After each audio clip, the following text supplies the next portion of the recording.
வாசிக்கலாம். உபாகமத்தின் புஸ்தகம் 30ஆம் அதிகாரம் 8ஆம் வசனம் 9ஆம் வசனம். நீயோ மனம் திரும்பி கர்த்தரின் சத்தத்திற்கு செவி கொடுத்து நான் இன்று உனக்கு கற்பிக்கிற அவருடைய எல்லா கற்பனைகளின்படியும் செய்வாய். அப்பொழுது உனக்கு நன்மை உண்டாகும்படி உன் தேவனாய கர்த்தர் உன் கைகள் செய்யும் எல்லா வேலைகளிலும் உன் கர்ப்பத்தின் கனியிலும் உன் மிருக ஜீவனின் பலனிலும் உன் நிலத்தின் கனியிலும் உனக்கு பரிபூரணம் உண்டாக செய்வார். வாசிக்கலாம். மத்தேயு 25:29. உள்ளவன் எவனோ அவனுக்கு கொடுக்கப்படும், பரிபூர்ணமும் அடைவான். இல்லாதவனிடத்திலிருந்து உள்ளதும் எடுத்துக் கொள்ளப்படும். கண்களுடைய ஆண்டு சமதில் ஜெபிக்கலாம். நல்ல பிதாவே, உமக்கு நாங்கள் நன்றி செலுத்துகிறோம். தொடர்ந்து தேவ சமூகத்தில் உடைய நாமத்தை மையப்படுத்தி உடைய வார்த்தையை தியானிக்க இருக்கிறோம். 4வது முறையாக இந்த வார்த்தையை தியானிக்கிற பொழுது ஆண்டவர் ஒவ்வொரு நாளும் எங்களோடு பேசுகிற கத்தை இந்த நாள் கூட எங்களோட இடைப்பன்மையை ஜெபிக்கிறோம். துதிக்கும் ஸ்தோத்திரத்துக்கும் கனத்துக்கும் மகிமைக்கு பாத்திர நல்ல ஆண்டவர், எங்களை பொறுப்படுத்திக் கொள்ளுங்க. வார்த்தையினால் எங்களை நிரப்புங்க. இந்த வார்த்தை தான் எங்களை நித்தியத்தில் கொண்டு போய் சேர்க்கும். அந்த வார்த்தைகளை வழி நடத்தும். இந்த வார்த்தையினால் எங்களை இந்த நாளுடைய நிரப்பி நடத்தி ஜெபிக்கிறோம். அன்பின் ஆண்டவரே, வசனத்தை கேட்குற பிள்ளைகள் வசனம் சொல்ல அடிமை பலப்படுத்துங்க. நீங்கள் பயன்படுத்துங்க. எங்கள் வாழ்நாள் முழுதுக்கும் இந்த வார்த்தைகள் துணித்து கொண்டே இருக்கத்தக்கதாக பரிசுத்தாவின் உதவி செஞ்சாக மீட்பர் இயேசுவின் மூலம் கொண்டுகிறோம் ஜெபங்கள் நல்ல பிதாவே, ஆமென். ஹல்லேலூயா. கர்த்தருக்கு ஸ்தோத்திரம். ஆண்டவர் பரிபூர்ணத்தை கொடுக்கிறவர் என்பதை குறித்து நம்ம தியானிச்சுட்டு வருகிறோம். உள்ளவனுக்கு தான் கொடுக்கப்படும். அப்போது திறமை உள்ளவனுக்கும் உத்தமம் உள்ளவனுக்கும் கொடுக்கப்படும் சொல்லி முதல் வாரத்தில் தியானித்தோம். அடுத்து ஞானம் உள்ளவனுக்கு இன்னும் ஞானம் கொடுக்கப்படும் சொல்லி 2வது வாரத்தில் தியானித்தோம். 3வது வாரத்தில் கூட அவருக்குள், அதாவது கிறிஸ்துவுக்குள் இருக்கிறவர்களுக்கு இன்னும் அவங்களுக்கு கொடுக்கப்படும் சொல்லி பார்த்தோம்.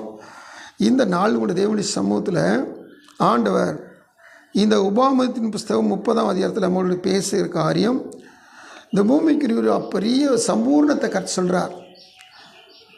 அந்த 9ஆம் வசனத்தில் பூமிக்குரிய சம்பூர்ணத்தை குறித்து பார்க்குற பொழுது என்னென்ன வேலை செய்கிறோமோ அந்த வேலையில், கற்ப கனியில், மிருக ஜீவனில், நிலத்தின் கனியில் எல்லாத்துலேயும் ஒரு பரிபூரணத்தை நமக்கு கர்த்தர் கொடுக்கிறவர் என்பதை இங்கே வேதத்தில் பார்க்குறோம். இந்த பரிபூர்ணத்தை குறித்து தியானித்து வருகிற இந்த நாட்களிலும் கர்த்தர் இந்த பூமிக்குரிய பரிபூர்ணத்தை பெற்றுக்கொள்ள நம்ம எப்படி நடத்துகிறார்? இது பழைய ஏற்பாட்டில் உபாகமத்தில் சொல்லப்பட்ட பரிபூர்ணங்கள், பூமிக்குரிய பரிபூர்ணங்கள். இந்த பரிபூர்ணத்தை மேலும் மேலும் பரிபூர்ணம் அடைஞ்சு புதிய ஏற்பாட்டில் வரும்போது ஆவிக்குரிய பரிபூர்ணத்தில் கொண்டு போய் நம்ம கர்த்தர் சேர்க்க வல்லவராக இருக்கிறார். ஹல்லேலூயா. அதற்காக இந்த உபாகமத்தின் புஸ்தகத்தில் வாசிக்கிற வசனத்தை நம்ம பார்த்துட்டு ஒரு சில உதாரணங்களை எடுத்துகிட்டு நாம் வெளிப்படுத்தின விசேஷத்தில் இருக்கிற பரிபூர்ணத்துக்கு நேராக கடந்து செல்ல போகிறோம். இப்போது நம்ம 8ஆம் வசனத்தை சேர்த்து வாசித்தோம். 8ஆம் வசனத்தை வாசிக்கும் பொழுது உபாகமம் 30:8 மனம் திரும்பி, அதில் பாருங்க வார்த்தை தொடங்கும் போது நீயோ மனம் திரும்பி. இது மோசே பக்தன் உபாகமத்தை எழுதுகிற பொழுது தேவ ஜனங்களை பார்த்து சொல்கிறார், நீயோ. நம்ம ஆரம்பத்திலே நம்ம தியானிச்சிருக்கிறோம், நீங்கள் ஜெபம் பண்ணும்போது, நீ ஜெபம் பண்ணும்போதுன்னு சொல்லிட்டு கடைசியில் நீயோ ஜெபம் பண்ணும்போது அப்படின்னா நீயோ அப்படின்னா அதில் ஒரு ஸ்பெசிஃபிக்காக ஆண்டர் ஏதோ சொல்கிறான்னு அர்த்தம். அதனால் எத்தனை பேர் இருக்காங்க கிளாஸ் ரூமில், எல்லோரும் படிக்கிறாங்க. ஆனால் ஒருத்தனை பார்த்து அங்கே இருக்கிறவங்க மேடம் அல்லது மிஸ் சொல்லுவாங்க, எல்லோரும் கூட இருந்துடாத, நீ என்ன செய்யணும், நீயோ காலையில் எழுந்திரிச்சு படிக்கணும். அப்போ ஒருத்தர் மாத்திரம் நினைச்சுவாங்க. இந்த பூமியில் எத்தனையோ கோத்திரங்கள், ஜனங்கள், ஜாதிகள் இருந்தாலும் இந்த இஸ்ரவேல் ஜனங்களை பார்த்து மோசே சொல்கிறார் நீயோ. இப்போது சொல்கிறாரு, மனம் திரும்பி கர்த்தரின் சத்தத்துக்கு செவி கொடுத்து நான் இன்று உனக்கு கற்பிக்கிற அவருடைய எல்லா கற்பனையின்படியும் செய்வாய். இப்படி செஞ்சால் உனக்கு பரிபூர்ணம் உண்டாக செய்வார். அல்லேலூயா. அப்போது எனக்கு ஒரு பரிபூர்ண வேணும்னு சொல்லி கேட்டிங்கன்னா, இந்த உபாகமத்தின்படி நான் மனம் திரும்பி, நான் தெரிந்து கொள்ளப்பட்ட, நான் விசேஷித்தவன், நான் மனம் திரும்பி இந்த கர்த்தருடைய வசனத்தின்படி என் வாழ்க்கையை நான் நடத்த வேண்டும். வசனத்தின்படி வாழ்க்கை வாழ வேண்டும். அல்லேலூயா. மனம் திரும்புதலை குறித்து அநேக நேரங்களில் நம்ம பிரசங்கத்தை கேட்டிருப்போம். நம்ம ரட்சிக்கப்படுறதுக்கு முன்னாடியும் மனம் திரும்புதலை குறித்து கேட்டிருப்போம். ரட்சிக்கப்பட்ட பிற்பாடு ஒரு மனம் திரும்புதல் அவசியமா அப்படி சொல்லி நீங்கள் சில நேரத்தில் நினைப்பீங்க. அவசியமா? கண்டிப்பாக வேதம் சொல்லுது. அதாவது மனம் திரும்புதல் அப்படின்னு சொல்லி கேட்டிங்கன்னா, லூக்கா 15 அதிகாரத்தில் 2 காரியத்தை குறித்து சொல்லும்போது, மனம் திரும்ப அவசியம் இல்லாத 99 நீதிமான்களை பார்க்கிலும் மனம் திரும்புகிற ஒரே ஒரு பாவி நிமித்தம் பரலோகத்தில் மிகுந்த சந்தோஷம் உண்டாயிருக்கும். அப்போது மனம் திரும்புதல் யாருக்கு நாங்கள் பார்க்குறோம்? பாவிகளுக்கு தான் மனம் திரும்புதல். ஆமென். 10ஆம் வசனத்தில் அதான் சொல்லப்பட்டிருக்குது, மனம் திருகிற பாவி நிமித்தம். அப்போ மனம் திரும்புதல் யாருக்கு அவசியம்? பாவிக்கு தான் அவசியம். அப்போது இங்கே சபைக்கு மனம் திரும்புதல் அவசியமா அப்படின்னு கேட்டால், சபை பாவியா? உலகத்தில் ஒரு பழமொழி உண்டு, 5க்கு 2 பழுதலைன்னு சொல்லி. அதுக்கு ஒரு சில காரணங்கள் சொல்கிறாங்க, அது என்னன்னு தெரில. 5க்கு 2 பழுதலைன்னு சொல்லி, அதாவது பால் சம்மந்தப்பட்ட 5 பொருளில் 2 பழுதலாமல் இருக்கும்னு சொல்லி ஒரு பழமொழி உண்டு. சரி, அது வேற. ஆனால் வேதத்தில் நமக்கு கர்த்தர் நமக்கு சொல்லுகிற ஒரு காரியம்னு சொல்லிக்கிட்ட வெளிப்படுத்தின விசேஷத்தில் 7 சபைகள் உண்டு. கேட்டிங்களா? 2ஆம் அதிகாரத்திலும் 3ஆம் அதிகாரத்திலும் யோவானுக்கு வெளிப்படுத்தி கர்த்தர் 7 சபைகளுக்கும் லெட்டர் வச்சுட்டார். அப்போ 7 சபையில் இந்த 5க்கு 2 பழுதலைன்னு சொன்னாங்க பார்த்தீங்களா? அங்கே 7க்கு 2 பழுது இல்லை. அல்லேலூயா. யாருக்கெல்லாம் விளங்குது இல்லை? 7க்கு 2 பழுது இல்லை. அப்படின்னா என்ன அர்த்தம்?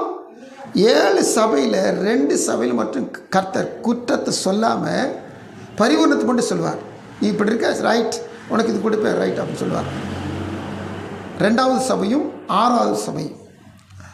அப்போ 1வது சபை, 3வது சபை, 4வது சபை, 5வது சபை, 7வது சபை, இந்த 5 சபைக்குமே இது சபை.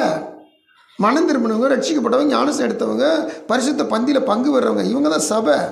இவங்க எல்லாருமே 7ல் 5 எப்படிப்பட்டவங்களா இருக்கிறாங்கன்னா, மனம் திரும்ப வேண்டியவர்களாக இருக்கிறார்கள். ஏன்னா 7ல் 5ம் கர்த்தர் மனம் திரும்பு மனம் திரும்பு மனம் திரும்புன்னு சொல்லி 5 தடவை 5 சபைக்கு சொல்கிறார். அப்போ நீங்கள் எல்லாம் ஒரு கணக்கில் வந்திருப்பீங்க, இப்போது ஒரு கணிப்புக்குள்ளே வந்திருப்பீங்க. என்ன கணிப்பு? அப்போ சபைக்கும் மனம் திரும்புதல், சொல்லுங்கள், சத்தமாக சொல்லுங்கள், சபைக்கும் மனம் திரும்புதல் அவசியம். ஸ்தோத்திரம். ஏன்னா ஆண்டவர் 7 சபைக்கும் 7 சபை தூதனுக்கும் எழுதுன்னு சொல்லி யோவான்ட்ட சொல்லும்போது, அப்போ 7 சபைக்கு சொல்லும்போது இப்படி இப்படி இருக்க, இப்படி இப்படின்னு சொன்ன ஆண்டவர் 7ல் 2 மட்டும் விட்டுட்டார். அது நல்லா இருக்கல விட்டுட்டார். பாக்கி 5க்கும் மனம் திரும்ப மனம் திரும்ப மனம் திரும்ப சொல்கிறார். அப்போ மனம் திரும்புதல் என்று சொன்னால் என்ன? ஒரு மனுஷன் மனம் திரும்பி ஆச்சுன்னா அவனுடைய வாழ்க்கை முற்றிலும் தலைகீழாய் மாற வேண்டும். அல்லேலூயா. ஸ்தோத்திரம். என் மன மாற்றம் உண்டாகணும். நான் ஆரம்பத்தில் சொன்னதை திரும்பி சொல்கிறேன். ஏன்னா நம்மளாம் அடிக்கடி என்ன சொன்னால் வசனங்களையும் மறந்துடுவோம், அனுபவங்களையும் மறந்துடுவோம், கடந்து வந்த பாதையில் சிலத்தை மறந்துடுவோம். அதனால் நம்ம ரிப்பீட் பண்ணிக்கிட்டே இருக்கணும். மனம் திரும்புதல் என்று சொன்னால் ஆங்கிலத்தில் ரிப்பன்ட்னு போட்டிருக்கோம். இந்த ரிப்பன்ற வார்த்தைக்கு லெஃப்ட் ஹேண்டு கிடையாது, ரைட் ஹேண்ட் கிடையாது, இது அபவுட் ஹேண்ட். எந்த பாதையில் போய்கிட்டு இருந்தோமோ, பாவ பாதையில் போய்கிட்டு இருந்தோமோ, அந்த பாவ பாதையை முற்றிலும் மாற்றி திருப்பி அதற்கு நேர் எதிரான எதிர் திசையில் போகணும். அப்போ பாவத்துக்கு நேர் எதிர் என்னது? பரிசுத்தம். டக்குன்னு சொல்ல மாட்டீங்க. பாவத்துக்கு நேர் எதிர் என்னது? பரிசுத்தம். அப்போ பாதாளத்துக்கு நேரம் போய்கிட்டு இருந்தாங்க, பரலோகத்துக்கு நேரம் நிச்சயணும் பிரயாணம். இதுதான் மனம் திரும்புதல். அல்லேலூயா. அப்போது பாதாளத்துக்கு நேரம் போனவங்க, பாவத்தில் போய்கிட்டு இருந்தவங்க இப்போ சபைக்கு வந்துட்டாங்க. ஆனால் இன்னும் பாதாள பிரயாணத்தை விட மாட்டுறாங்க, இன்னும் பாவ காரியங்களை விட மாட்டுறாங்க. இன்னும் தேவனுக்கு பிடிக்காது செய்கிறாங்க. அதனால தான் கர்த்தர் சபைக்குள்ளே இருக்கிறவங்களுக்கும் இப்போ என்ன செய்கிறாங்கன்னா மனம் திரும்பு. உங்களைய நம்ம வேதத்தை எடுத்து நீ கொஞ்சம் பார்க்கும்போது ஒவ்வொருடைய ரட்சிப்பு மனம் திரும்புதல், அந்த மனம் திரும்பின பிற்பாடு அவருடைய வாழ்க்கையில் ஏற்படுகிற மாற்றங்கள், இந்த மாற்றங்களுடைய வாழ்க்கையில் இருக்குதான்னு சொல்லி பார்த்தோம்னா யோசித்து பார்க்கணும். அதாவது சகை எடுத்துக்கொள்ளுங்க. சகை மனம் திரும்பிட்டான். மனம் திரும்பின மாத்திரத்தில் அவன் செஞ்ச அறிக்கை என்ன? முதல் அறிக்கை அவன் செஞ்ச அறிக்கை நிமித்தமாக கர்த்தர் சொன்னார், இவனும் ஆபிரகாமுக்கு குமாரனாக இருக்கிறான். 15ஆம் அதிகாரம் நீங்கள் எடுத்து பார்த்தீங்கன்னா, சாரி 19ஆம் அதிகாரம் லூக்கா எழுதின சுவிசேஷத்தில் 8-9 வாசிங்க. கர்த்தரை நோக்கி, ஆண்டவரே, என் ஆஸ்தியில் பாதி ஏழைகளுக்கு கொடுக்கிறேன். நான் ஒருவனிடத்தில் எதையாகிலும் அநியாயமாய் வாங்கினது உண்டானால் நாளத்தனையாக திரும்ப செலுத்துகிறேன் என்றான். இயேசு அவனை நோக்கி, இன்றைக்கு இந்த வீட்டுக்கு ரட்சிப்பு வந்தது, இவனும் ஆபிரகாமுக்கு குமாரனாக. ஒரு ஆயக்காரன் சொன்னாவே பணம் பணம் சேகரிக்கணும் சேகரிக்கணும், எப்போ பார்த்தாலும் பணம் சேகரித்து தான் இருப்பாங்க. ஆனால் இயேசுவை ஒரு நாள் கண்ட மாத்திரத்தில் மனம் திரும்பிட்டான். மனம் திரும்பினவன் முதல்ல அவன் அறிக்கை செய்கிறது என்ன செய்யறான்? அவன் எதை ஆசைப்பட்டானோ அதைத்தான் வெறுத்தான். எது? சொத்தில் நினைச்சிடான். இப்போ ஸ்தோத்திரம். கொஞ்சம் கவனிச்சு பாருங்க, யாருக்கு இந்த மனசு வரும்? ஆண்டவர் ஒரு நாள் ஒருத்தனை என்ன சொன்னார்? உன் சொத்தை விற்று ஏழைக்கு கொடுத்துட்டு பின்பு சிலுவெடுத்து என்னை பின்பற்றி வானார். அவன் என்ன செஞ்சிட்டான்? மனம் அடிஞ்சிட்டு துக்கத்தோட போயிட்டான். ஆனால் இவன்கிட்ட சொல்லவே இல்லை, சொத்தை பற்றி இவன்கிட்ட பேசவே இல்லை.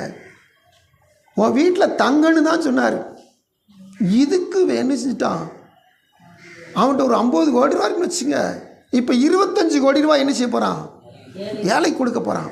அதுக்கடுத்து நான் எனக்கு தெரிஞ்சு யார்கிட்டையெல்லாம் நான் அநியாயம் வாங்கியிருக்கேன் அது பூரா அனுப்பிச்சிப்பேன். நான் இப்போது நான் 100 ரூபாயா வாங்கியிருக்கேன், 500 வாங்கியிருக்கேன், 1 லட்சம் வாங்கியிருக்கேன். இதை பூரா 4 லட்சமாக திருப்பி கொடுக்க போகிறேன், 400 திருப்பி கொடுக்க போகிறேன், 4000 திருப்பி கொடுக்க போகிறேன், 4 மடங்காக திருப்பி கொடு. அப்போ இவன்கிட்ட என்னதான் இருக்கும்?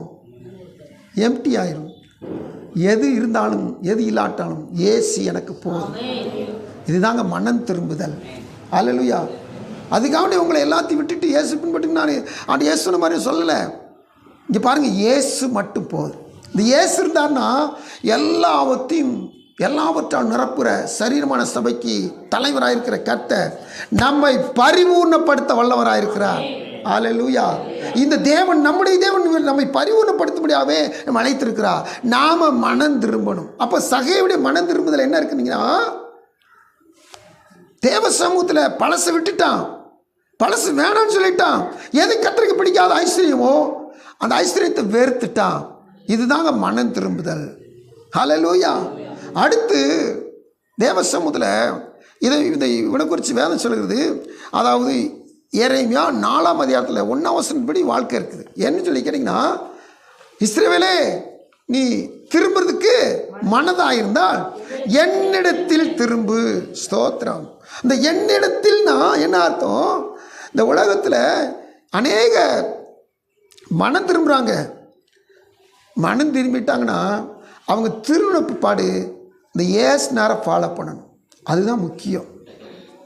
ஸ்தோத்திரம். அநேக இந்த ஃபிலாசபர்ஸ், அந்த நான் போன வாரத்தை கூட தியானித்தோம், எதை பின்பற்றி போகிறாங்க? ஞானத்தை தேடி, உலக ஞானத்தை தேடி அதில் போயிடுறாங்க. அவங்க எதுலன்னா, அதாவது தப்புலேருந்து விடுதலையாக இருப்பாங்க. ஆனால் ஜீவனில் மார்க்கத்தை பிடிக்காமல், ஜீவனில் தேவனை பிடிக்காமல் வேறு வழியில் போயிடுவாங்க. இன்றைக்கி பாருங்கள், அநேக ரட்சிக்கப்பட்டு வராங்க. ரட்சிக்கப்பட்டு அவங்க போகிறன்னு பார்த்தீங்கன்னா சில நேரத்தில் பாரம்பரிய கத்தோலிக்க செலவு சேர்ந்துருவாங்க. அப்போ அவங்க ரட்சிக்கப்பட்டும் இயேசுவை அறிந்தும் பிரயோஜனம் போயிடுச்சு. ஆனால் இன்றைக்கி பாருங்கள், ஒரு வாரத்தில் பெரிய மாற்றம் உண்டாயிருக்கு. ஆனால் எங்கே கொண்டு வரான்னு தெரில, எப்படி கொண்டு வரான்னு தெரில. ஏன்னா கத்தோலிக்கர்களுக்கு ஒரு பெரிய ரட்சிப்பை கர்த்தர் கொடுக்க போகிறார் போல, பயங்கரமான எழுப்பு வரப்போகுது. இப்போ இருக்கிற என்ன செய்தார்? போப்பாண்டவர் ஒரு பயங்கரமான ஒரு காரியத்தை சொல்லிட்டார். மரியாள் என்பது மீட்பர் அல்ல, இணையான மீட்பர் என்று அவருக்கு ஒரு பட்டம் கொடுத்து, நீங்கள் இயேசு நாட்டி மீட்புக்காக ஜெபிக்கலாம், மரியாட்டி மீட்புக்காக ஜெபிக்கலாம்னு சொல்லி நினச்சிருந்தாங்க. ரோமன் கத்தோலிக்க உலகம் முழுக்க திருச்சபையில் ஒரு கட்டளை பிரமாணம் வச்சுருந்தாங்க. மரியாட்டி நீங்கள் என்ன செய்யணும்? மீட்புக்காக, ரட்சிப்புக்காக ஜெபிக்கணும்னு. ஆனால் இப்போ வந்த போப்பாண்டவர் புதுசாக வந்த உடனே சொல்லிட்டார், மரியாள் என்பது கொலோசியர் நிருபத்தில் எழுதின வார்த்தையின்படி இயேசு ஒருவரை மீட்பர், இயேசு ஒருவரை ரட்சிக்கிறவர், இயேசு ஒருவரை பாவங்களை மன்னிக்கிறவர், அவர்கிட்ட மட்டும்தான் அவங்க மீட்புக்காக ஜெபிக்க சொல்லிட்டார். ஆண்டவர் இந்த கத்தோலிக்க மத்தியில் ஏதோ ஒரு மாற்றத்தை செய்ய போகிறார், பயங்கரமான எழுப்பலை கொண்டு வர போகிறார். ஹல்லேலூயா. எல்லாரும் பேசுகிறாங்க, எல்லாரும் சிந்திக்கிறாங்க. அப்போ மரியாள் என்னத்துக்கு ஆவாங்க? தேவ சமூகத்தில் அறியாமல் அங்கே செஞ்சுக்கிட்ட காரியத்தை இன்றைக்கி வந்த போப்பாண்டமெல்லாம் கர்த்தர் நினைச்சுறான்னா உலகத்துக்கு வெளிப்படுத்துகிறார். இதுபோல் எத்தனையோ காரியங்கள் செய்ய வல்லவராக இருக்கிறார். ஹல்லேலூயா, கர்த்தருக்கு ஸ்தோத்திரம். ஆனால் அறிந்த தேவ ஜனங்கள் என்ன செய்யணுமா? என்னிடத்தில் திரும்பு. கிறிஸ்துவுக்குள்ள வந்துட்டேன்னு சொல்ற, ஆனால் கிறிஸ்துவின் சுபாவத்தை நீ உடையவளா இல்லாமல் இன்னும் பழைய சுபாவத்தை உடையவராக இருக்கிற. அல்லேலூயா. கர்த்தருடைய சொன்ன காத்திருக்க தேவ பிள்ளைகளே, ஆண்டு சமூகத்தில் எபிரேயர் 6:1 ஃபவுண்டேஷனை குறித்து கர்த்தர், அதாவது கிறிஸ்தவ வாழ்வின் ஃபவுண்டேஷனை குறித்து பேசுகிறார். அப்படி பேசும் பொழுது இந்த மனம் திரும்பலுக்கு ஒரு வார்த்தை சொல்லி ஆண்டவர் அங்கே நம்மகிட்ட பேசுகிறார். எப்படி இந்த வார்த்தை? கிறிஸ்துவை பற்றி சொல்லிய மூல உபதேச வசனங்களை நாம் விட்டு செத்த கிரியைகளுக்கு நீங்களாகும் மனம் திரும்புதல். இந்த முதல் வார்த்தை சொல்லுது, செத்த கிரியைகளுக்கு நீங்களாகும் மனம் திரும்புதல். அப்போ மனம் திரும்புதல் சொன்னாவே எதில் நீங்களா இருக்கணுமா? சொல்லுங்க, திரும்பி சொல்லுங்க. செத்த கிரியைகளுக்கு நீங்களாகும் மனம் திரும்புதல். அப்போ மனம் திரும்புதல்னாவே எதில் மனம் திரும்பி இருக்கணும்? செத்த கிரியைகளுக்கு விலகி இருக்கணும். என்னங்க அது செத்த கிரியை? என்ன செத்த கிரியை? வெளிப்படுத்தின விசேஷத்தில் நீங்கள் வசனத்தை வாசிப்பது 9:20 வாசிங்களேன், சீக்கிரம் வாசிங்க. அப்படி இருந்தும் வாதைகளால் கொல்லப்படாத மற்ற மனுஷர்கள் பேய்களையும் பொன் வெள்ளி செம்பு கல் மரம் என்பவைகளால் செய்யப்பட்டவைகளாயும் காணவும் கேட்கவும் நடக்கவும் மாட்டாதவர்களுமாய் இருக்கிற விக்கிரகங்களை வணங்காதபடிக்கு தங்கள் கைகளின் கிரியைகளை விட்டு மனம் திரும்பவில்லை. தங்கள் கைகளின் கிரியை விட்டு, இந்த தங்கள் கைகளின் கிரியை என்னது? இந்த கிரியை அனைத்தும் நீங்கள் வசனத்தை வாசித்து பார்த்தீங்கன்னா பொன் வெள்ளி செம்பு கல் மரம் என்பவைகள் இவைகளால் செய்யப்பட்டது. இதுக்கு எதாவது நான் வாசித்து எதுக்காவது உயிருக்கான்னு பாருங்கள். பொன் வெள்ளி செம்பு கல் மரம் ஏதாவது உயிருக்குதா? இது என்னது? எல்லாமே உயிரற்றவைகள். அதை எபிரேயர் ஆக்கியன்னு சொல்கிறாரு, செத்த கிரியைகள். பொன்னினால் செய்யப்பட்டது, வெளியினால் செய்யப்பட்டது, அப்புறம் கல்லினால் செய்யப்பட்டது, மரத்தினால் செய்யப்பட்டது, இதெல்லாம் செய்யப்பட்டது. இதுக்கு உயிர் இருக்கா? செத்த கிரியைகள்.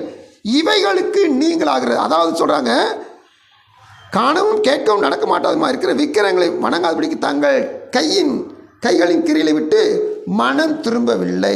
நல்லா கவனிச்சு பாருங்க. ஒரு மனுஷன், ஆண்டரே தெரியாத ஒரு மனுஷன், ஒரு சின்ன பிள்ளை, ஐயா எங்கள் நாட்டுக்கு போங்க, எங்கள் நாட்டில் போய் ஒரு தீர்க்கதரிசி பாரு, அவர்கிட்ட போயினீங்கன்னா அவர் குஷ்டரோகத்தை நீக்கிடுவார்னு சொல்கிறாங்க. சொன்ன மாத்திரம் அவனுக்கு சந்தோஷம் தாங்க முடியல. அப்பா, குஷ்டரோகத்தை நீக்கிற கூட ஒரு வைத்தியம் இருக்காரா அப்படின்னு சொல்லி என்ன செய்ய தேடி போயிட்டார். பெரிய சம்பவம். சரி போனார். முதல்ல சொன்னார், கேட்க மாட்டேனார். ரெண்டாவது விளக்காரன்னு சொன்னால் கேட்டுக்கிட்டார். முங்கினார் தண்ணியில், யோர்தான் நதியில் 7 முறை முங்கிட்டார்.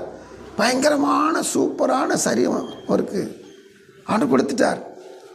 இப்போது திருவா வீட்டுக்கு போல திரும்பமா எலிசா தீர்க்கதரிசிட்டு போய், ஐயா இந்த காணிக்கலாம் வாங்கிக்கிங்க. அவர் காணிக்கலாம் வேணாம் கொண்டு வந்துட்டார். இவர் நினைச்சார், சரி அப்போது நீங்கள் ஒன்றுமே வேணான்றீங்க, நான் உங்கள் இடத்துலேருந்து கொஞ்சம் மண்ணை மட்டும் கொண்டு போகிறேன் அப்படின்னு சொல்லி, இந்த காலத்தில் எல்லோரும் பிடிமன்னு சொல்லுவாங்கள்ல, அது மாதிரி கொண்டு போகிறேன் அப்படின்னு சொல்லி கேட்டார். ரைட் கொண்டு போ. அப்படி போகும்போது ஒரு சொடார் ஒரு வார்த்தை, 2 ராஜாக்கள் 5ஆம் அதிகாரம் 17ஆம் வசனத்தை வாசிங்க. அப்பொழுது நாகமான், ஆனால் 2 கோவேறு கழுதைகள் சுமக்கத்தக்க 2 பொதிமண் உமது அடியனுக்கு கட்டளையிட வேண்டும். உமது அடியேன் இனி கர்த்தருக்கே அல்லாமல் ஸ்தோத்திரம் சர்வாங்க தகனத்தின் பலியையும் செலுத்துவது இல்லை. ஹல்லேலூயா. ஹல்லேலூயா. நாகமான் யாரு? குஷ்டரோகி. இப்போ சொஸ்தமானவன், இப்போ சூப்பராக இருக்கிறான். இவன் இதுவரைக்கும் யாரெல்லாம் வணங்கியிருக்கான்? அவனே சொல்கிறான், எக்கச்சக்கமான செத்த கிரிகளை வணங்கியிருக்கிறான். தலை பசுவாக இருக்கும், உடம்பு மனுஷராக இருக்கும், தலை மீனாக இருக்கும், உடம்பு மனுஷனை கூட பலவிதமான கிரிகளை நினைச்சிருக்கிறான், வணங்கியிருக்கிறான். நல்லா கவனிங்க. நீ பாருங்கள். இப்போ அவன் சொல்கிறான், உங்கள் மண்ணு மட்டும் எடுத்துகிட்டு போகிறேன், நான் இனிமேல் இனி கர்த்தருக்கே அல்லாமல் அந்நிய தேவர்களுக்கு சர்வாங்க தகனத்தையும் பலியும் செலுத்துவது இல்லை. அல்லேலூயா. மனம் திரும்புதல். இதுவரைக்கும் செஞ்ச தப்ப இனி செய்யக்கூடாது. விளங்குதா? இதுவரைக்கும் செஞ்ச பாவத்தை இனி செய்ய கூடாது. ஏசுனா தான் புதிய ஏற்பாடுல சொன்னார், இனி பாவம் செய்யாதே. அப்படி தான் வான் பண்ணி அனுப்பார். இனி பாவம் செய்யக்கூடாது.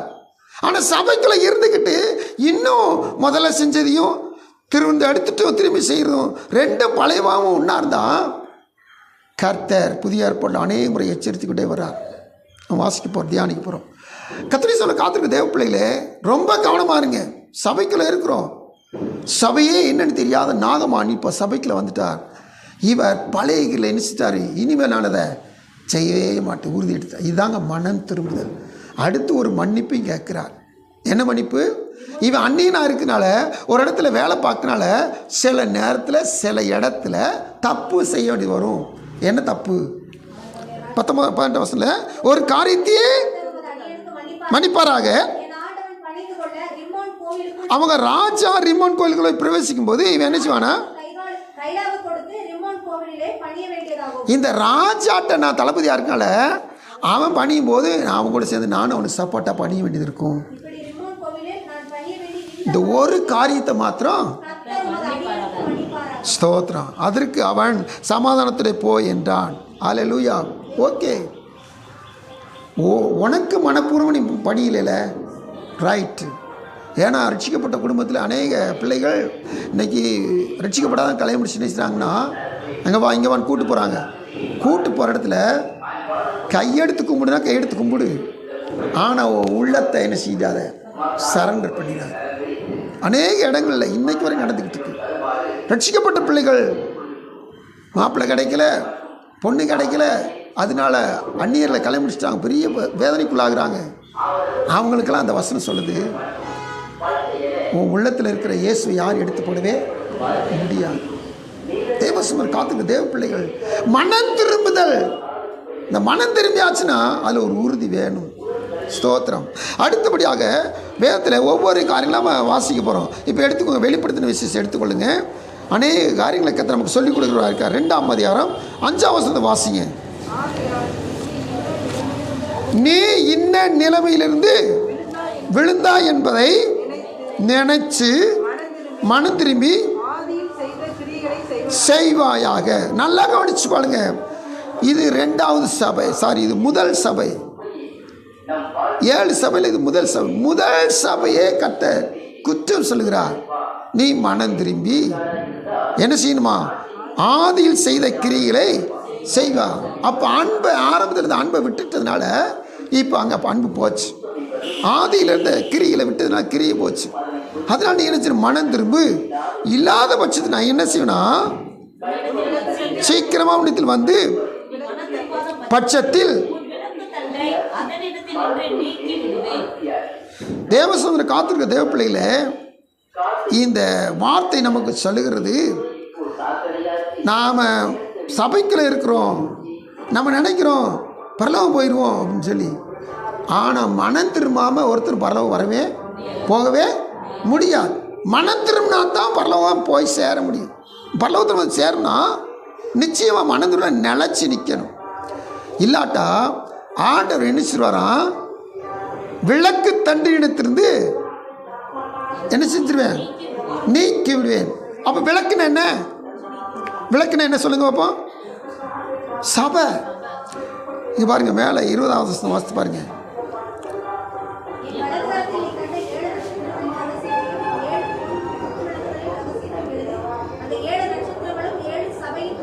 ஊழியக்காரங்க 7 குத்து விளக்குகளும் 7 சபைகளாம். அப்போ விளக்குன்னா என்ன, சபை. இப்போ நீ மனம் திரும்பாத பட்சத்தில் 5ஆம் வசனத்தில் கடைசியில் வந்து உன் விளக்கு தண்டை அதை எடுத்துட்டு நீக்கி விடுவேன். இந்த ஸ்டாண்ட் இருக்குது பார்த்தீங்களா, விளக்கு வைக்கிற ஸ்டாண்டு, அதை எடுத்தாச்சுன்னா அப்புறம் விளக்கு என்ன செய்யும், துபக்குன்னு விழுந்துடும், எண்ணெய் கொட்டும், அதுக்கடுத்து எரியாது. அதாவது என்ன அர்த்தம், நான் சபையிலேருந்து உன்னை இல்லாமல் பண்ணிடுவேன். ஏன், சபைக்குள்ளே இருந்தால் தாங்க பரலோகத்தில் போய் சேர முடியும். சபையை எடுத்துக்கொள்ளத்தான் கர்த்தர் இயேசு இந்த பூமியை நோக்கி வந்து கொண்டிருக்கிறார். அல்லேலூயா. சபைக்கு தான் அவர் முதலிடம் கொடுப்பார். சபைக்கு வெளியே இருக்கிறவங்களுக்கு அவர் முதலிடம் கொடுக்கறது கிடையாது. அவங்கள மைண்ட் பண்ணுறதே கிடையாது. தேவசோல காத்திருக்க தேவ பிள்ளைகளே, மனம் திரும்பாத பட்சத்தில் விளக்கு தண்டிலிருந்து நான் உன்னை நீக்கி விடுவேன். ஜாக்கிரதை. 1வது சபைக்கு சொல்லிட்டு இந்த 1ஆம் சபை நிக்கோலாய் மதஸ்துடைய கிரிகளை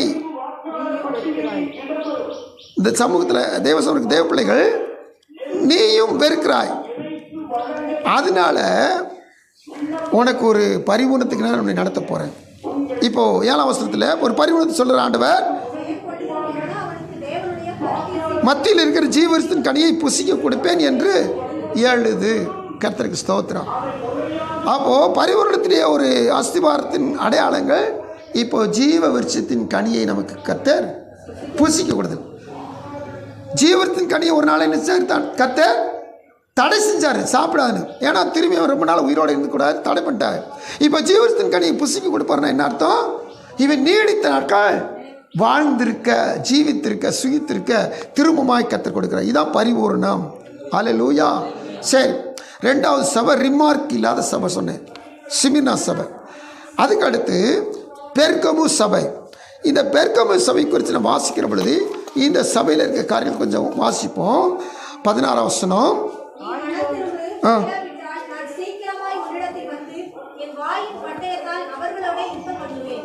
கர்த்தருக்கு ஸ்தோத்திரம். நீ மனம் திரும்பு, அவங்களோட யுத்தம் பண்ணுவேன். என்னங்க எப்படி உங்களோட யுத்தம் பண்ணி சொல்ல? எவன் எண்ணத்தை கொண்டு வந்தானோ அவன்கிட்ட கத்த நிசிப்பாரா யுத்தம் பண்ண போறான். தேவசனம் காத்துக்கு தேவப்பிள்ளையிலே நமக்கு இடர்களை கொண்டு வருகிறவர்களை கர்த்தர் யுத்தம் பண்ணி நாசம் பண்ண வல்லவராக இருக்கிறார். கர்த்தருக்கு ஸ்தோத்திரம். நல்ல வசனத்தை வாசிக்கிற பொழுது நீ மனம் திரும்பி சொன்ன ஆண்டவர் முடிக்க பேசுறாரு, அவர்களோட யுத்தம் பண்ணுவேன்றார். இவன் மனம் திரும்பல. ஏன்னா உபதேசத்தை எங்கெங்கயோ யாரோ கொண்டு வந்து நினைச்சுட்டாங்க, உள்ள கொண்டு சபைக்குள்ள போட்டு விட்டாங்க. நான் உங்களுக்கு சொல்கிறேன், நல்லா கேளுங்க. கர்த்தர் இது உங்களுக்கு கொடுத்த சபைன்னு வச்சுக்கோங்க, அதில் உறுதியாக இருக்கு. நீங்கள் ஒரு இடத்துல போய் ஏதாவது ஒரு மில்லிகிராம் விஷத்தை நீங்கள் ஏதாவது சாப்பிட்டு வந்துட்டீங்கன்னா சோழி முடிஞ்சிட்டு. ஒரு சின்ன ஒரு எழுத்தில் ஒரு வார்த்தையை சொல்லி உபதேசத்தில் ஏதாவது சொல்லிவிட்டாங்க, நீங்கள் இந்த சபையில் வளர்ந்த வளர்ச்சி அனைத்தும் நினச்சி நான் கெட்டு போயிடும். ஜாக்கிரதையாக இருக்கும். பெரிய ஊழியக்காரங்களாக இருப்பாங்க, தரிசனம் பெற்ற ஊழியக்காரன்னு சொல்லுவாங்க, தீர்க்க தரிசனம் பெற்ற ஊழியக்காரன்னு சொல்லுவாங்க. எனக்கு தெரியாது. கர்த்தர் உங்களை எங்கே வச்சுருக்கிறாரோ அங்கே என்ன செய்யுங்க, நீங்கள் ஸ்டாண்ட் பண்ணுங்க, நிலச்சிருங்க. நீங்கள் மிச்ச நேரத்தில் உங்களுக்கு தேவ சமுதிரம் உட்கார முடிஞ்சளவு உட்காருங்க. நம்ம பேர் என்ன சொன்னால், இல்லை வீட்டில் உட்காந்து ஒரு மாதிரி இருக்குது, அதனால் ஒரு சபைக்கு போகிறேன், அந்த இடத்துல ஜெபத்துக்கு போகிறேன், இப்படி போகிறது தான் ஏதாவது ஒரு துளி விஷயத்தை நினைச்சுறாங்க. ரொம்ப லிட்டர் கணக்கில் பாலையும் கொடுத்து ஒரு துளி விஷயத்தையும் போட்டு விட்டுறாங்க. அதான் துருபதேசம். தேவ சமூகத்தில் ஆண்டுடைய பிள்ளைகளை ஜாக்கிரதையாக இருக்கு. நீங்கள் இப்படி இந்த ரோட்டில் போனீங்கன்னா பெர்சன் பிளாசான்னு ஒரு இடம் வரும். அந்த இடத்துக்கு முன்னாடி பாருங்கள், பெர்சன் பிளாஸை தாண்டமே பெரிய மிக்காவேல் ஆலயம் சொல்லி ஒரு பெரிய சர்ச் இருக்கும். அந்த மிக்காவேல் ஆலயத்துக்கு முன்னாடி பாருங்கள் லைட் ஹவுஸ்னு ஒரு சர்ச் இருக்கும். அது பக்கத்தில் பாருங்கள் எழுப்புதல் ஜெபம்னு இன்னொரு சர்ச் இருக்கும். அதுக்குள்ளே பாருங்கள் 3 சபை, பெரிய சபைகள் இருக்குது. அதுக்குள்ளே பாருங்கள் யெகோவா விட்னஸ்ன்னு சொல்லி ஒரு சபை இருக்கும். 4, அதில் ஒன்று என்னது, யெகோவா விட்னஸ். இது துருபதேசக்காரர்கள். ஜாக்கிரதை. ஏதாவது ஒரு இடத்துக்கு போவோம், ஏதாவது இடத்துல ஜெபிப்போம், அங்கே ஏசு நடத்தன்னு சொல்கிறாங்க. இல்லை, உங்களுக்கு கொடுக்கப்பட்ட உபதேசம், கர்த்தர் கொடுத்துக்கிற உபதேசம், இதே பைபிளை வச்சு தாங்க உங்களை திருப்புவாங்க, இதே பைபிளை வச்சு தான் உங்களை மாற்றுறாங்க, இதே பைபிளை வச்சு தான் உங்களை நரகத்துக்கு தள்ளுறாங்க. ஜாக்கிரதை. தேவசூர் காத்துக்கு தேவ பிள்ளைகளே, வசனம் என்ன சொல்லுங்கன்னா, இப்போ நீ மனம் திரும்ப எதில் 14 வசனம் 15 வசனம் வாசிக்க போகிறோம். இதில் நல்ல காரியத்தில் ஆண்டு சொன்னார், பெர்கமு சபைக்கு சொல்லிட்டார். சொல்லிட்டு சில காரியங்களை குறித்து உன் பேரில் எனக்கு குறை உண்டு, விக்கிரகங்களுக்கு படைத்தலை புசிப்பதற்கும் பண்ணுவதற்கும் போடுபடி பாலாக்கின் முன்னுக்கு போதனை செய்த பிள்ளையாமுடைய போதகத்தை கைக்குள் உன்னிடத்தில் உண்டு. பிழையாமுடைய போதகம். சில நாட்களுக்கு முன்னாடி பிழையான் போதகத்தை குறித்து நம்ம தெளிவாக தியானிச்சிருக்கிறோம். ஜாக்கிரதை. இந்த ஜனங்களை யாராலும் அழிக்க முடியாது, கொல்ல முடியாது. ஆனால் இந்த ஜனங்களை நூதனமாக திசை திருப்பிட்டோம்னா கர்த்தரை அடிச்சு விடுவார். இந்த உபதேசம், இந்த தந்திரம் யாருக்கு தெரிஞ்சு? பிழையாமுக்கு தெரிஞ்சிருந்துச்சு. அதனால பாலாக்கிட்ட சொல்லிட்டு அம்பசாக போயிட்டான், காசை வாங்கிட்டு போயிட்டான். கடைசியில் அடிபட்டது யார்? இஸ்ரவேல் ஜனங்கள். ஜாக்கிரதை. ஏதாவது ஒருத்தன் ஏதாவது ஒன்று சொல்லிட்டு போயிடுவான். கடைசி காலத்தில் இருக்கிறோம். உபதேசத்தில் கோளாறு வந்துச்சு, நம்ம எங்கே போவோம், எங்கே போய் முழிப்போன்னு சொல்லி தெரியாது. ஜாக்கிரதை. எந்த காரணத்தை கொண்டும் கர்த்தர் கொடுத்த வேதம் இருக்குல்ல, திரும்பி திரும்பி வாசிங்க. திரும்பி திரும்பி உங்களால் முடிஞ்சளவுக்கு தியானிக்க முடிஞ்ச தியானிக்க, இல்லாட்டி வாசித்துக்கிட்டே உங்களுக்கு கர்த்தர் சொல்லி தருவார். நீங்கள் பசங்க முழங்கால் போடுங்க, ஜெபம் பண்ணுங்க. ஏங்க ஜெபிக்க வேண்டிய காரியங்கள் எவ்வளவு இருக்குது? ஏன் ஓடுறீங்க அங்கேயும்? தேவசனை காத்துருங்க. கர்த்தர் உங்கள்கிட்ட சொல்கிற காரியத்தை கேட்டு நடங்க. அல்லேலூயா. ஆராதிக்கிற கர்த்தர் கொடுத்த சபை, அதில் ஆராதனை செய்யுங்க. தேவசனை காத்துக்குத பிள்ளைகளே. இப்போது பிழையாவின் போதகம். அடுத்து அப்படியே நிக்கோலாய் மதஸ்துடைய போதகத்தை கைக்கொள்ளும் உன்னிடத்தில் உண்டு, அதை நான் வெறுக்கிறேன். அப்போது பிழையாம் போதகம், நிக்கோலாய் மதஸ்துடைய போதகம், ரெண்டு போதகத்தினால பாவம் செஞ்சுக்கிட்டு இருக்கு இந்த பெர்கமு சபை. அதனால மனம் திரும்பு. தேவசமர் காத்துக்குதே பிள்ளைகளே. ஆண்டுடைய சமுதிரம் இருக்கிறவர்கள் எந்த காரணத்துக்கு இந்த பாதத்தில் போயிடக்கூடாது. இந்த நிக்கோலாய் மதஸ்திரத்தை குறித்து ஒரு நாள் நம்ம தியானிச்சிருக்கிறோம். இவங்க எப்படிப்பட்டவங்க? ரட்சிக்கப்பட்டாச்சா, திரும்பி பாவம் செஞ்சுட்டா பிரச்சனையே இல்லை. எப்படி இருக்குது? நல்லா இருக்கா? இன்றைக்கி ரொம்ப பேர் இதைத்தான் விரும்புகிறாங்க. எப்படி? ஒரு மனைவி இருக்குது, ஒரு வாழ்க்கை வாழ்கிற, நீ ரட்சிக்கப்பட்டாச்சுல, இன்னொரு மனைவிட்ட நீ சேர்ந்துக்கிட்டாலும் தப்பு கிடையாது, இன்னும் 2 மனைவிட்ட இப்போ வாழ்ந்துக்கிட்டாலும் தப்பு கிடையாது. எப்படிப்பட்ட கள்ளப்பயல்கள் தான் நிக்கோலாய் மதஸ்தர். உனக்கு ரட்சிப்பு கிடைச்சலப்பா, நீ எப்படி பரலோகம் சேர்ந்துருவ? நீ ரட்சிக்கப்பட்ட பிற்பாடு செய்கிற பாவத்தில் கணக்கே வைக்க மாட்டார். எப்படிலாம் துருபதேசம் பண்ணுறாங்க. அப்போ ஆண்டவர் ஏன் சொன்னார் இனி பாவம் செய்யணும்? ஏன் சொன்னார்? அதுக்கு எங்கே போகணுங்க? முகத்தை எங்கிட்டு போப்பானுங்க? ஜாக்கிரதை. தேவசனம் காத்திருக்கிற தேவப்பிள்ளை ஜாக்கிரதை. சரி, ஆண்டு சமூகத்தில் இப்போ நம்ம அடுத்தபடியாக பார்க்குறது தியத்திரா சபை 2:21 வாசிங்க. அவன் மனதிரும்படியாய் அவளுக்கு தவணை கொடுத்தேன். தன் வேசி மார்க்கத்தை விட்டு மனம் திரும்ப அவளுக்கு விருப்பமில்லை. இதோ நான் அவளை கட்டிக்கிடையாக்கி அவர்களுடைய விபச்சாரம் செய்தவர்கள் தங்களுடைய கிரியைகளை கண்டு மனம் திரும்ப விட்டால் அவர்களையும் மிகுந்த உபத்திரத்திலே தள்ளி அவளுடைய பிள்ளைகளையும் கொள்ளவே கொள்ளுவேன். இந்த வார்த்தையில் வாசிக்கணும் பாருங்க. நீ மனம் திரும்பும்படியாய் அவளுக்கு தவணை கொடுத்தேன். தேவசமத்தில் காத்துக்கிற தேவ பிள்ளைகளே, நல்லா கவனித்து பாருங்க. ஆண்டு சமுதிருக்க பிள்ளைகள் இந்த சபையில், தியத்ரா சபையில் ஆண்டு சொல்லுகிற பொழுது, உன் பேரில் எனக்கு குறை உண்டு. 20 வசனத்தில் தன்னை தீர்க்கதரிசி என்று சொல்லுகிற ஏசபேல் என்னும் தீர்க்கதரிசியானவள் என்னை ஊழியக்காரர் வேசித்தனம் பண்ணவும் விக்கிரங்களுக்கு படைத்தல் புசிக்கவும் அவளுக்கு போதித்து அவளை வஞ்சிக்கும்படிக்கு நீ அவளுக்கு இடம் கொடுக்குறாய். ஏறத்தாழ பெர்கமு சபையில் இருக்க காரியமே இங்கே தியத்திரா சபையில் நினைச்சிருது வருது. அதனால் கட்ட அங்கேயும் சொன்னார், அவர்களோட யுத்தம் பண்ணி சொன்னார். இப்போது இங்கேயும் சொன்னார், அவளுக்கு தவணை கொடுத்தேன், அவள் மனம் திரும்பவில்லை. நான் அவளை கட்டில் கிடையாக்கி அவளுடைய விபச்சாரம் செய்து தங்களுடைய கிரையை விட்டு மனம் திரும்பாவிட்டால் அவர்களை மிகுந்த உபத்திரவத்தில் தள்ளுவேன். ரொம்ப ஜாக்கிரதையாக இருக்கும். எந்த காரணத்தை கொண்டும் சபைக்குள்ளே இருக்கிறவங்க இந்த நிக்கோலாய் மதத்துடைய கிரியைகளை, பிழையாமுடைய போதகத்தை நாம் அங்கீகரிக்கவே கூடாது, பெற்றுக்கொள்ளவே கூடாது, ஏற்றுக்கொள்ளவே கூடாது. ஜாக்கிரதையாக இருந்து இந்த காரியங்களுக்கெல்லாம் விலகி வாழணும். ஏன்னா ஆதியில் தொடங்கி இன்ன வரைக்கும் இந்த இச்சை தான் மனுஷனுக்குள்ள பயங்கரமான ஒரு பாவமாக இருக்குது. இந்த இச்சை எந்த ஒரு காரியத்திலும் பிசாசன் இச்சையை காமிச்சு விளைத்தளனா இருக்கலாம். இந்த காரியத்தில் நம்ம ரொம்ப ஜாக்கிரதை உள்ளவர்களாய் காணப்படணும். அடுத்து கடகடன்னு நம்ம போயிட்டே இருக்கோம். 3ஆம் அதிகாரத்தில் 3ஆம் வசனத்தை வாசிங்க. ஆகையால் நீ கேட்டு பெற்றுக்கொண்ட வகையை நினைவு கூர்ந்து அதை கை கொண்டு மனம் திரும்பு. நீ விழித்திராவிட்டால் திருடனை போல் உன்மேல் வருவேன். போதும்.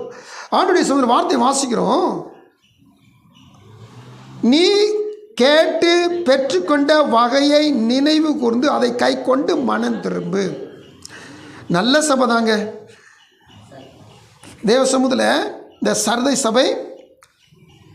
ஆனால் இது என்ன செஞ்சுட்டுனீங்கன்னா, இவங்க ஜெபிச்சாங்கல்ல, ஜெபிச்சு பெற்றுக்கொண்டாங்கல்ல, அதை நினைக்காம விட்டுட்டாங்க. நம்ம ஒரு பொருள் கேட்குறோம், நம்ம ஒரு வேலை கேட்குறோம், நம்ம ஒரு வாழ்க்கை துணை கேட்குறோம், நம்ம கடன் அடைக்க கேட்குறோம், நம்ம வியாதி நீங்கள் கேட்குறோம்.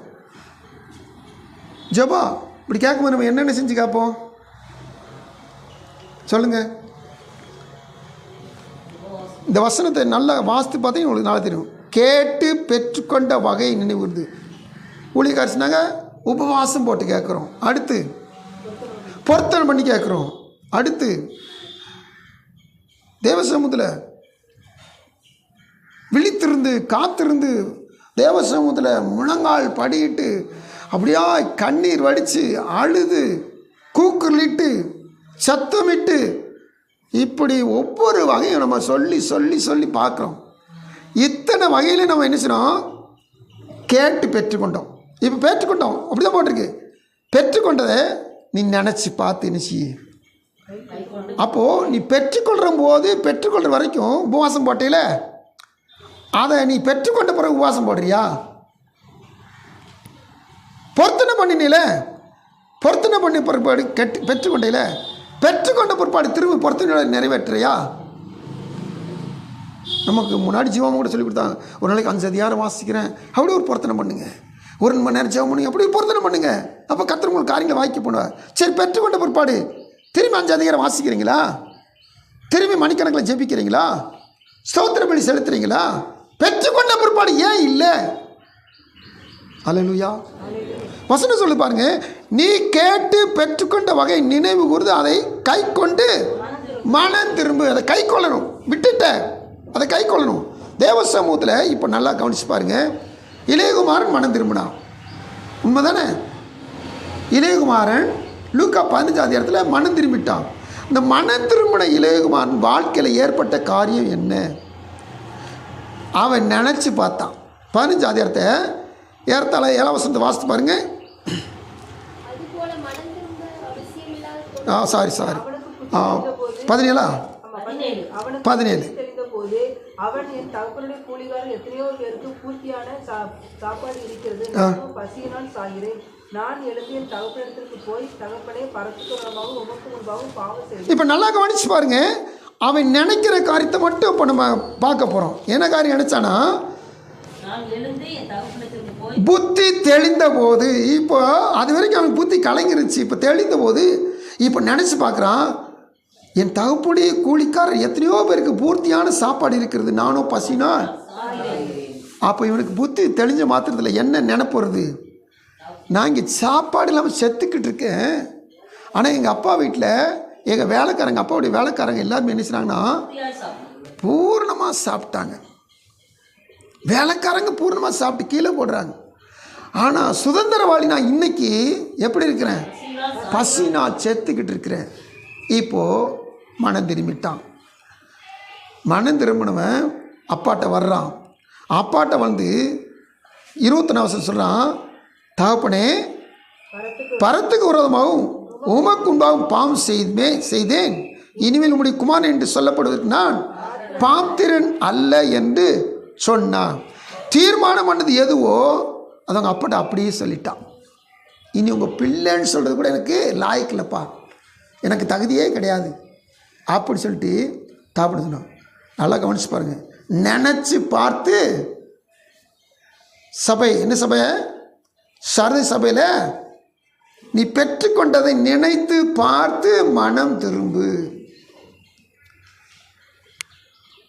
தேவ சமூகத்தில் வாழ்க்கையில் என்ன நடந்துச்சு, நான் எப்படிப்பட்ட தரித்திரத்தில் இருந்தேன், இயேசுவை அறியாத காலத்தில் எப்படிப்பட்ட கேவல நிலைமை இருந்தேன், நான் இயேசுவை அறிந்து கொண்டேன். ஆனால் இன்னைக்கு நீ செழிப்பான பிற்பாடு நான் இயேசு விட்டுட்டேன். இல்லை, இயேசு விடவே கூடாது. இப்போவும் நான் என்னுடைய ஏழ்மையை, என்னுடைய பழைமையை, என்னுடைய குறைவை நான் எண்ணி பார்த்து, அதனால் ஆண்டவர் யாக்கோபு சொல்லும்போது ஊழையிடுகிற நிலங்களில் நரி ஊழை உன்னை தெரிந்து கொண்டேன்ட்டார். யாருமே இல்லை. ஒரு நாள் வீட்டை விட்டு போயிட்டார். அம்மாவுடைய அப்படியோ சேலை பிடிச்சிட்டே கிடந்தவர். வீட்டை விட்டு எங்கிட்டு போனார்? கூடாரவாசி, எங்கேயும் போக மாட்டார். ஒரு நாள் அம்மாவை சொல்லிட்டாங்க, எப்போ நீ போயிருப்பா, செத்து போயிரு, உங்கள் அண்ணன் கொண்டுருவான், போயிரு. அப்போ வீட்டை விட்டு போகிறார். போகும்போது யாருமே இல்லை. ஒரு காட்டில், ஒரு வனாந்தரத்தில் இருட்டாயிருச்சு. கல்லை தூக்கி தள்ளி வச்சு படுத்துக்கிட்டார். யாருமே இல்லை. அந்த இடத்துல கர்த்தர் அவனை தெரிந்து கொண்டு தேற்றி அவனை வாக்குத்தத்தம் கொடுத்து, நீ போ, திரும்பி இங்கே வா, நான் உன் கூடவே இருப்பேன். ஹல்லேலூயா, ஸ்தோத்திரம். நினச்சி பார்த்து மனந்திரும். ஸ்தோத்திரம். நமக்கு சமயம் நாள் கடகடன் போவோம். அடுத்து தேவ சமூகத்தில் பிலதெல்பியா என்பது நிர்மார்க் இல்லாத ஒரு சபை. அடுத்து லவோதிகேயா சபை, 3ஆம் அதிகாரம் 19 வசனம். நான் நேசிக்கிறவர்களோ கடிந்து கொண்டு சிட்சிக்கிறேன், ஆகையால் நீ ஜாக்கிரதையாய் இருந்து மனம் திரும்பு. ஸ்தோத்திரம். ஜாக்கிரதையாய் இருந்து மனம் திரும்ப வேண்டும். இந்த லவோதிகேயா சபை நம்ம நாட்டு பாஷையில் சொன்னோம்னா வெத்து பந்தா பண்ணுற சபை. ஒன்றும் இல்லை, அங்கே இருக்கவள்கிட்ட ஒன்றும் கிடையாது. அவங்க பந்தாவை பார்த்தீங்கன்னா, நீதிமொழி ஒரு வசனம் பார்த்தீங்கன்னா, தான் ஒன்றுமில்லாததும் தன்னை செல்வனாக பாராட்டும் உண்டு. ஒன்றும் கிடையாது. ஆனால் பார்த்தீங்கன்னா அது சொல்லுவாங்க, வெள்ளை வேட்டி தான் அப்படின்னு சொல்லி ஒரு பழமொழி சொல்லுவாங்க. இங்கே பாருங்கள், வாசித்து பாருங்கள், 17 வசனம் வாசித்து பாருங்களேன். நீ நிர்பாக்கியம் உள்ளவனும் பரிதவிக்கப்படத்தக்கவனும் தரித்திரனும் குருடனும் அறியாம நான் ஐஸ்வர்ய சம்மன் என்றும் திரவிய சம்மன் என்றும் எனக்கு ஒரு குறைவு என்று சொல்லுகிறபடியா ஐஸ்வர்யன் ஆகும்படிக்கு பொன்னையும் உடுத்திக் கொள்வதற்கு என்னிடத்திலே வாங்கிக் கொள்ளவும் நீ பார்வையடைபடிக்கு உன் கண்களுக்கு கலிக்கம் போடவும் வேண்டும் என்று உனக்கு ஆலோசனை சொல்லு. ஒன்றும் இல்லை. ஆனால் அது சொல்றது பாருங்க, சபை சொல்லுது பாருங்க, எனக்கு ஒரு குறைவும் இல்லை. ஆனால் தரித்திர பரிதவிக்கப்படத்தக்கவன் இந்த லவோதிகேயா சபை. ஆனால் சொல்கிறது பார்த்தீங்கன்னா என்கிட்ட ஒரு குறையுமே இல்லை. அப்போ பொய் சொல்லக்கூடாது. 1வது காரியம். 2வது காரியம், இல்லாத இருக்கதாக பெருமை பாராட்டவும் கூடாது. அல்லேலூயா. இந்த பந்தா பண்ணவே கூடாது. இருக்கிறவங்கள போல இல்லாத காமிச்சிக்கிறவே கூடாது. உள்ளதை உள்ளதென்றும் இல்லதை இல்லதென்றும் சொல்லுங்கள். தேவ சமூகத்தில் உள்ளதை உள்ளதுன்னு மட்டும் சொல்லுங்கள். உண்மை மட்டும் சொல்லுங்கள். மிஞ்சி மிஞ்சி எதுவும் பேசாதீங்க. இது வேத சட்டம். இப்படி இருந்தால் கர்த்தர் இப்போ சொல்கிறாரு, நான் நேசிக்கிறவர்களோ அவர்களை கடிந்து கொண்டு சிட்சிக்கிறேன், ஆகையால் நீ ஜாக்கிரதையாக இருந்து அந்த காரியத்தில் உனக்கு ஆலோசனை சொல்லலாம் கேட்டுக்கோ. உன்கிட்ட ஒன்றும் கிடையாது, அதனால நெருப்பில் புடப்பட்ட பொண்ணை உனக்கு தர்றேன். உன்கிட்ட உடுத்துறதுக்கு சட்டை கிடையாது, அதனால வெண்வஸ்திரத்தை உனக்கு தர்றேன். உனக்கு கண்ணு தெரிய மாட்டது, அதனால மருந்து தர்றேன். கண்ணுக்கு என்ன செய்ய, மருந்தை போட்டுக்க. இந்த ஆலோசனை கேட்டுக்கோ. மனம் திரும்பு, ஜாக்கிரதையாக இருக்கணும். இப்படி திரும்பிட்ட பரிபூர்ணத்தை உனக்கு கர்த்தர் கட்டளையிடுவார். ஒவ்வொரு சபைக்கும் கடைசி வசனம் ஆவியான சபைக்கு சொல்லுது, காதலும் கேட்கணும்னு சொல்லி முடிக்கிற ஆண்டவர். அதற்கு முன்னாடி ஒவ்வொரு சபைக்கும் ஒரு வாக்குத்தத்தை சொல்லி சொல்லி சொல்லி சொல்லி சொல்லி 7 சபைக்கு முடிப்பார். அந்த 7 சேர்ந்து தான் பரிபூர்ணம். அல்லேலூயா. கர்த்தரை சொன்ன காத்துக்கு தேவ பிள்ளைகள், நாம் ரொம்ப ஜாக்கிரதையாக இருக்கோம். ஆண்டுடைய சமூகத்தில் உண்மையிலேயும் நம்ம தியானிக்கினா கையின் பிரயாசம், நிலத்தின் கனி, கற்பத்தின் கனி, அப்புறம் கையிட்டு செய்கிற எல்லா பிரயாசங்களையும் இதில் தான் பரிபூர்ணத்தை கொடுப்பார்னு சொல்லி நம்ம வாசிக்க தொடங்கணும். ஆனால் எல்லா வெளிப்படுத்தின விசேஷத்தை 2ஆம் அதிகாரம் 3ஆம் அதிகாரத்தில் 7 சபைகளுக்குள்ள கடைசி பகுதியில் உள்ளதான் உண்மையிலேயும் ஆவிக்குரிய பரிபூர்ணங்கள். அல்லேலூயா. எபேசில் ஆண்டு சொல்லும்போது ஜீவ விருட்சம் சொன்னார். அதுக்கடுத்து சிமிராவில் சொல்லும்போது ஆண்டவர் ஜீவ கிரீடத்தை சொல்கிறார். அடுத்து பெருகமில் சொல்லும்போது ஆண்டவர் வெண்மையான குறிக்கள், மன்னா, அறியக்கூடாத புதிய நாமம் கொடுப்பென்றார். தியத்திரா சபைக்கு சொல்லும்போது ஆண்டவர் பிதாவுடைய அதிகாரம் பெற்றது போல அதிகாரம் கொடுக்கிறேன்னு சொல்கிறார். இருப்புக்கோளால் ஆளுகை செய்ய ஆண்டவர் அதிகாரத்தை கொடுக்கிறார்.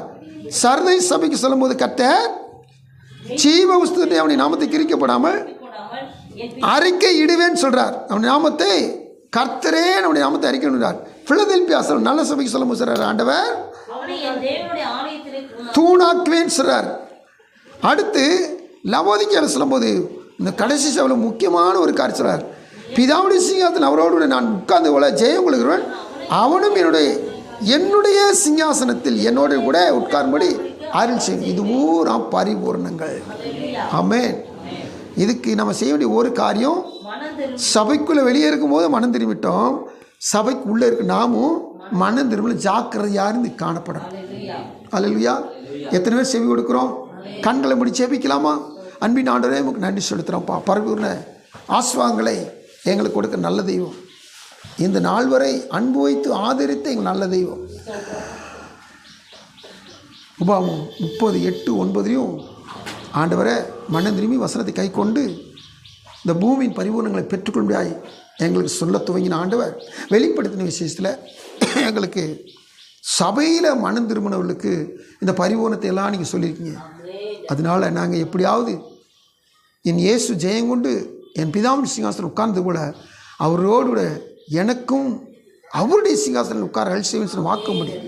இந்த பரிபூர்ணத்தை நான் பெற்றுக்கொள்ள சபை உன்னத செஞ்சபடி பெற்றுக்கொள்ள நடத்துங்க. துதிக்கான மகிமையில் நமக்கு ஒருவருக்கு எடுக்கிறோம். ஆண்டவரே, இந்த பரிபூர்ணத்தை எனக்கு நடச்சிருந்தே ஜெபிக்கிறோம். நாங்கள் ஒரு நாளும் ஒருவரும் இந்த பரிபூர்ணத்தை இழந்து போதபடிக்கு கர்த்தர் காத்துக்கொள்ளும் வழிநடத்து. உள்ளவன் எவனோ அவன் கொடுக்கப்பட்டு சொன்னீங்களா ஆண்டவரே. இதோ தேவ சமூகத்தில் நாங்கள் இயேசுவை பெற்றுக்கொண்டவர்கள் இன்னும் பரிபூர்ணத்தை பெற்றுக்கொள்ள உதேசம் மீட்பர் இயேசுவின் மூலம் விடுகிறோம். ஜெபங்கள் நல்ல பிதாவே. ஆமென்.